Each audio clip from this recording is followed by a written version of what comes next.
वालेकुम, क्या हाल है सबका गाइस?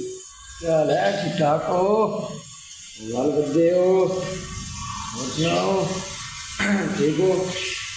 आज बहुत दिनों बाद बारिश हुई है क्योंकि गर्मी बहुत ज़्यादा थी और बारिश हुई है तो आज कोई जो है ठंडक बहुत हुई है। गर्मी तो ले दे गई थी, मेरा शुक्र है कि बारिश हुई है। और अभी जाएंगे भी थोड़ी देर के बाद सैर करने भी, क्योंकि बारिश हुई है, मौसम लाजवाब हुआ है। तो भी कंटिन्यू